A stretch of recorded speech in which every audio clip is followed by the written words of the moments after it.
श्री दीपक चौधरी। बहुत बहुत धन्यवाद अध्यक्ष जी।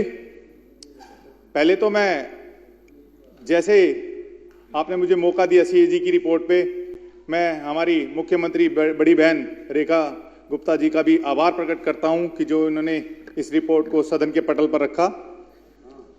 मैं आज जो ये रिपोर्ट सीएजी की रिपोर्ट के आधार पर जो स्वास्थ्य जैसी अति महत्वपूर्ण मुद्दे पर किस प्रकार से गैर जिम्मेदाराना रवैया पिछली सरकार ने अपनाया है उस पर प्रकाश डालता हूं जी। और एक चीज से अपने व्यक्तित्व को शुरू करता हूं कि क्या लेना देना था इस आपदा की सरकार को दिल्ली की भलाई से। क्या लेना देना था आपदा सरकार को, इस आपदा को दिल्ली की भलाई से। आप जेबें भरते रहे घोटालों की कमाई से।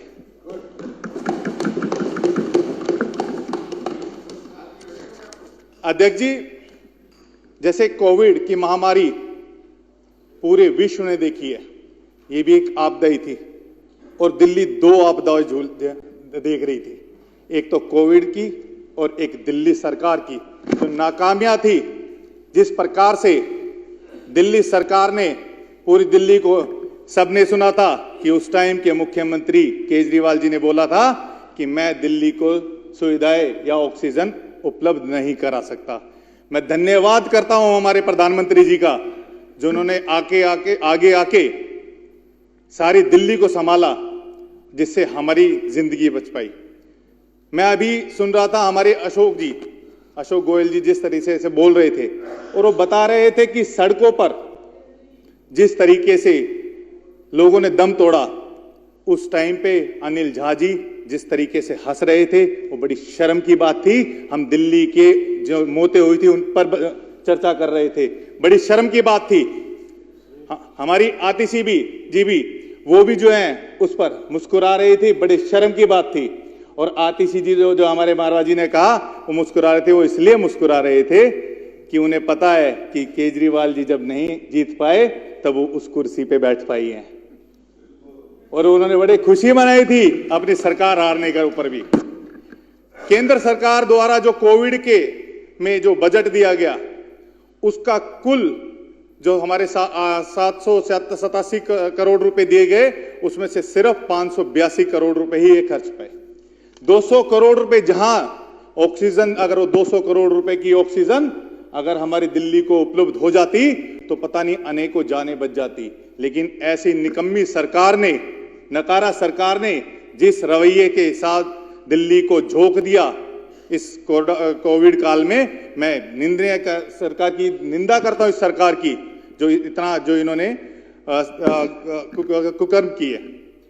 उसके बाद में हर जगह कितनी कमियां थी, दवाई की कमी, पीपीई किट की कमी, और जैसे कि आपूर्ति के लिए जारी किए गए 119 करोड़ रुपए में से सिर्फ 83 करोड़ रुपए ही भी उपयोग नहीं किए गए, जो जानबूझकर की गई निष्क्रियता को दर्शाता है और जो आपराधिक लापरवाही के समान है।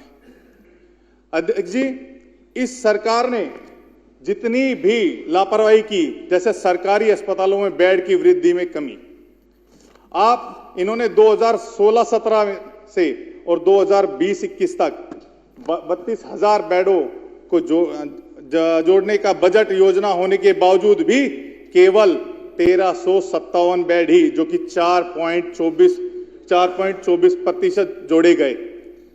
उनके कारण एक बेड पे 2 पेशेंट को लेटना पड़ा, और कई जगह तो ऐसा हुआ कि हमारे जो जितने मरीज थे उन्हें फर्श पे लेटना पड़ा था, जो उपलब्ध भी नहीं कर पाए। और आज ये वर्ल्ड क्लास सिटी की बात करते हैं और वर्ल्ड क्लास मॉडल की बात करते हैं।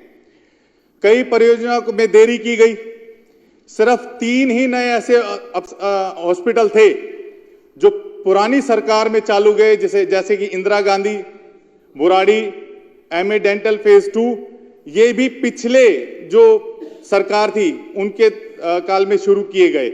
इन परियोजनाओं को भी 6 साल तक की देरी हुई और कुल लागत में लगभग 382 करोड़ रुपए की बढ़ोतरी हुई, जो साफ स्पष्ट रूप में भ्रष्टाचार को दर्शाता है।